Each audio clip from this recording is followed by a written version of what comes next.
नमस्कार स्वामी भक्त हो. भक्ती प्रवास चॅनलवर आपलं मनापासून स्वागत. आजच्या आपल्या कथेचं नाव आहे केजचे जहागीरदार. कथा सुरू करण्यापूर्वी जर कोणी या चॅनलवर नवीन असेल तर त्यांनी चॅनलला सबस्क्राईब करावे. तर चला कथेला सुरुवात करूया. केजचे अतिशय ऐश्वर्य संपन्न जहागीरदार देशपांडे यांच्या घराण्यात इसवी सन 1843 मध्ये महारुद्रराव देशपांडे यांचा जन्म झाला. या देशपांडे घराण्याला निजाम्याच्या राजवटीत खूप मान होता. मूळचे नाशिकचे असलेले हे घराणे होते. वर्षानुवर्षे केज परिसरावर त्यांची हुकूमत असल्याने तिच्या मातीशी आणि तिथल्या लोकात ते पूर्णपणे मिसळून गेले होते. केज आणि कळंब या 2 तालुक्यातील 32 गावांची जहागीर त्यांना मिळाली होती. निजामांकडून देशपांड्यांना मोठा परगणा बहाल झाला होता. त्यांच्याकडे 10,000 एकर जमिनीची व्यक्तिगत मालकी, जमीन जुबला आणि धनधान्यांची मुबलक सुबत्ता नांदत होती. एका वर्षी आलेल्या दुष्काळाच्या लाटेमुळे लोक हवालदिल झाले होते. लोकांना अन्न नाही, गुरांना चारा नाही, मैलोनवैल पाणी नव्हतं. या सगळ्या हाहाकारात गोरगरीब जाणार तरी कुठे? त्याच वेळच्या जहागीरदारांकडे म्हणजे महारुद्रराव देशपांडे यांच्याकडे गरिबांचे लोंढेच्या लोंढे मदत मागण्यास येऊ लागले. महारुद्रराव विवेकशील आणि दयाळू होते. गरिबांचे होणारे हाल त्यांना बघवेनासे झाले. राजवट जरी निजामाची होती तरी प्राप्त परिस्थितीचा विचार करून महारुद्ररावांनी लोकहितार्थ एक निर्णय घेतला. आपल्या अखत्यारीतील गावातील सर्व शेतकऱ्यांचा शेतसारा स्वतःच निर्णय घेऊन त्यांनी माफ करून टाकला. महारुद्रराव आता सर्व गरिबांसाठी जणू देवच झाले होते. परंतु काही विघ्नसंतोषी लोकांनी महारुद्ररावांच्या विरुद्ध निजामाचे कान फुंकले. निजामात सांगितले, महारुद्रराव देशपांड्यांनी शेतसारा वसूल तर केला पण सरकारी खजिन्यात जमा केला नाही. निजामाने या गोष्टीवर विश्वास ठेवून देशपांड्यांच्या जमिनी, वतनं आणि जहागिरी जप्त केल्या. तत्कालीन ब्रिटिश सरकारही यात सामील झालं. महारुद्रराव आता विवंचनेत पडले, परंतु त्यांनी हार मानली नाही. त्यांनी हर तऱ्हेचे प्रयत्न सुरू केले. देवदेवतांना नवस, व्रतवैकल्याचाही ते पाठपुरावा करू लागले. बीडमधील खडकीकर महाराजांवर महारुद्ररावांचा विश्वास होता. आलेल्या संकटाच्या परिहारासाठी त्यांनी खडकीकर महाराजांकडे धाव घेतली. संकटात असलेल्या हजारो जीवांचे भले करणाऱ्यांचा हात भगवंत कधीच सोडणार नाही. खडकीकर महाराजांनी त्यांचे सांत्वन केले आणि आपल्या तपोबळावर प्रसंगावर अचूक उपायही शोधला. ते महारुद्ररावांना म्हणाले, मी एक सिद्धी आणि बुद्धी प्राप्त केलेला साधक आहे, पण त्याचा वापर मी आवश्यकतेनुसारच करतो. आपल्यावर आलेले संकट लहान सहान नाही. ते सोडविण्यासाठी विधिलिखितही बदलण्याची जाद्य ताकद आहे. असा महात्मा फक्त करू शकतो. असा अधिकार असलेला एक परमात्मा सध्या अक्कलकोटमध्ये श्री स्वामी समर्थ नावाने अनेक लीला करीत आहे. भक्त कार्यार्थ अवतरलेले कलियुगातील ते प्रत्यक्ष परमेश्वरच आहेत. त्यांच्या सहज संकल्पनेनेही जगातील कुठलीही समस्या सुटू शकते. तिथेच तुला शरण जावं लागेल. महारुद्रराव विचारात पडले, परंतु प्राप्त परिस्थितीत दुसरा मार्गच उरला नव्हता. तातडीने ते श्री स्वामी समर्थांच्या दर्शनासाठी अक्कलकोटला जायला निघाले. अक्कलकोटात श्री स्वामी विरूपाक्ष मोदींच्या वाड्यात मंचकावर पोहोडले होते. महारुद्रराव दर्शनास आले आणि त्यांनी श्री स्वामींसमोर भक्तिभावाने शरण जाऊन दंडवत घातला. श्री स्वामी समर्थांना पाहिल्यावर त्यांच्या मनात एक वेगळीच भावना जागृत होऊन शरीरावर स्पंदन लहरी उठू लागल्या. जे सांगायचं होतं, जे मागायचं होतं तेच आठवेना आणि तोंडातही येईना. अंतर्यामी श्री स्वामी समर्थ अचानक उठले आणि म्हणाले, उठ, हमारे पास तेरा कुछ काम नहीं. 4 मनोरे आहेत, तिकडे जा. माझी म्हणजे तुझे शेत आम्ही सोडवून देऊ. आमचा शंकर राया तुझं काम करील. हे रोकटोक बोलणं ऐकून महारुद्रराव हादरले. त्यांनी काही बोलण्याआधी श्री स्वामी समर्थांनी खरी परिस्थिती जाणून हैदराबादला जाण्यास सुचवलं. ते थक्क झाले. श्री स्वामी समर्थांबद्दल महारुद्ररावांना एक आत्महत्या वाटू लागली. आपली जहागिरी जप्त झाल्याचा त्यांना विसर पडला.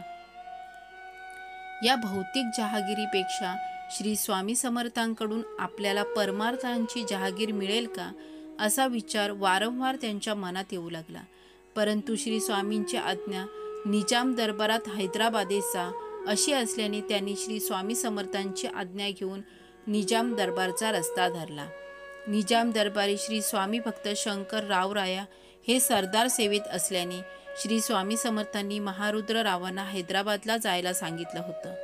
शंकर रावरायांची भेट घेऊन त्यांनी सर्व हकीकत सांगितली. स्वामी दरबारातून श्री स्वामी समर्थांचा निरोप घेऊन भेटण्यास आलेल्या महारुद्ररावांना पाहून शंकर रावरायांना खूप आनंद झाला.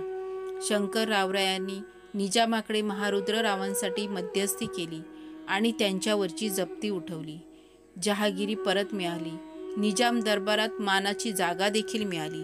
निजामाला खास नजराणा पेश करून महारुद्रराव केजला परत आले. केजला आले तरी त्यांची अंतर्यामी श्री स्वामींचा ध्यास लागला होता. कारभाराची व्यवस्था नीट लावून महारुद्रराव परत अक्कलकोटास आले. श्री स्वामी समर्थ राजवाड्यात मुक्कामास होते. श्री स्वामी जेव्हा राजवाड्यात असत तेव्हा सर्वसामान्यांना तिथे जाण्यास मज्जाव असे. आता श्री स्वामी बाहेर येईपर्यंत वाट पाहण्यावाचून पर्याय नव्हता. दर्शनार्थींच्या गर्दीत महारुद्रराव देशपांडेही राजवाड्यात वाट पाहत उभे होते. दुपारी श्री स्वामींनी सेवकांना जाओ और नाना को यहाँ लेके आओ असा आदेश दिला.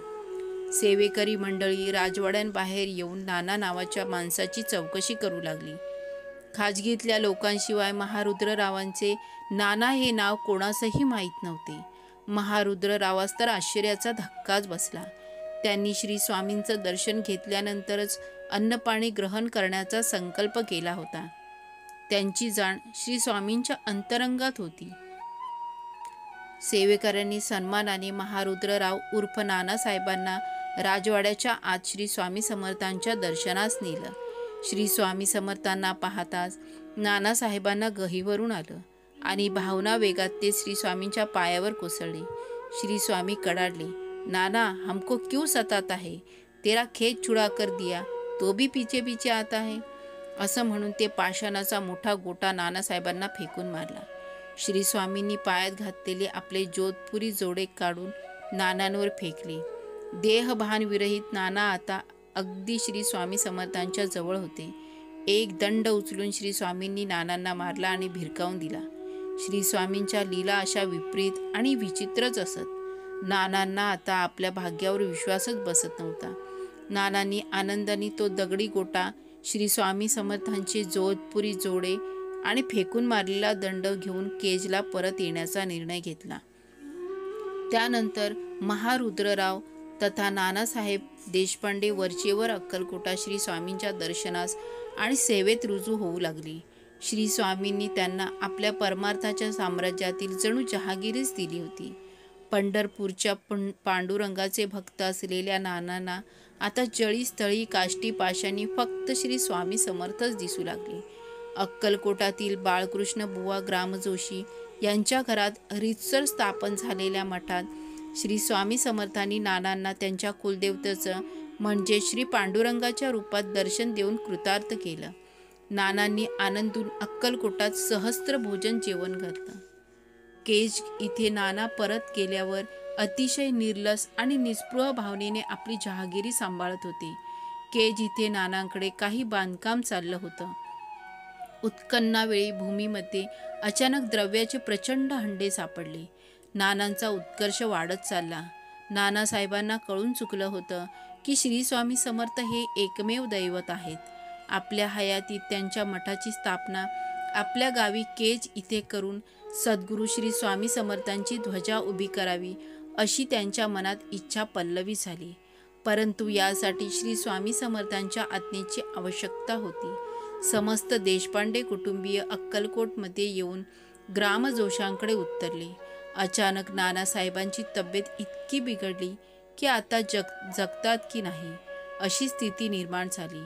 नानांचे थोरले चिरंजीव रघुत्तमराव घाबरले आणि श्री स्वामी समर्थ चरणी दंडवत घालून विनंती करू लागले. स्वानंद मग्न असलेले महाराज उत्तरले, अरे कुछ नहीं होता उसको, जाओ अपने घर को और अपना काम करो. रघुत्तम रावांनी श्री स्वामी समर्थांचे चरण तीर्थ मिळवले आणि ते आणून अत्यवस्थ नानासाहेबांच्या मुखी घातले. नानांच्या देहात उष्णता वाढायला लागली आणि चलनवलनही सुरू झालं. नंतर सावध होऊन पुढे 8 दिवसात ठणठणीत ते बरे झाले सुद्धा.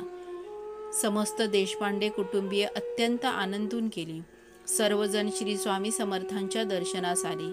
छोट्या रघुत्तम रावांनी श्री स्वामी चरणी प्रार्थना करून म्हटलं, स्वामी, आपल्या कृपेने माझ्या तीर्थरूपांचे प्राण वाचले, तरी मला काही सेवा सांगा.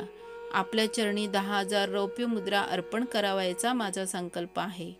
ज्याच्याकडे कुबेरही सेवक म्हणून सेवा बजावतो अशा श्री स्वामींनी हसून म्हटलं, आम्हाला द्रव्य कसले देतोस? तू आता आपल्या घरी निघ.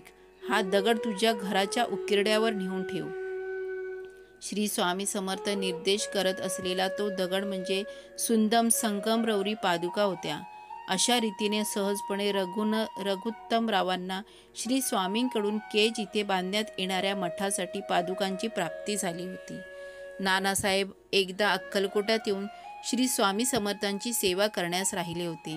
श्री स्वामींनी नानासाहेबास अंतर्यामी खूण दाखविण्याचं निश्चित केलं होतं. वेळ आली होती. श्री स्वामी नानांकडे एकटेच बरोबर घेऊन गावाबाहेर जंगलाकडे चालू लागले. 2 तास चालल्यावर एका झाडाखाली विश्रांती घेण्यास परमात्मा स्वामी पहुडले आणि नाना त्यांचे पाय चेपू लागले. नानासाहेबांना नेहमीच मनोमन श्री स्वामी समर्थांच्या 8 वर्षीय बट्टू मृत्यू रूपाबद्दल फारच औत्सुक्य वाटायचं. अचानक श्री स्वामी समर्थांनी छेली खेड्याला कन्हैयाबरोबर गोट्या खेळायच्या वेळी घेतलेला 8 वर्षीय तेजस्वी बटूरूप घेतलं आणि नानासाहेबांच्या छातीत स्पर्श केला. महारुद्रराव उर्फ नानासाहेबांचं भानच हरपलं. आपल्या डोळ्यात ते दैदिप्यमान रूप साठवून घेऊ लागले. डोळ्यातून प्रेमानं अश्रुधारा वाहत होत्या. त्यांच्या चिदाकात मानसरोवराच्या तीरावरील ओंकार साधनेचा लक्षशंकातील ओंकार ध्वनी उमटू लागला. मी कोण याचं सत्य त्यांच्या ध्यानी आलं. नानासाहेबांची समाधी लागली. काही वेळाने श्री स्वामी समर्थ पूर्ववत दिसू लागले. नानांच्या मनातून बटूरूप जातच नव्हतं. श्री स्वामींनी आपल्या बटूरूपातील पंचधातूची मूर्ती करून नानास त्याचं देण्याचं अभिवचन दिलं. स्वामींनी भानावर आलेल्या नानास सांगितले, चल नाना, पुढे तुला बरंच काम करायचं आहे. लीला सहचराच्या छाती स्पर्श करूनी कृपा नानांवर केली. स्पर्श नव्हे परमार्थाच्या साम्राज्यातील जहागीरच बहाल केली. श्री स्वामी समर्थ.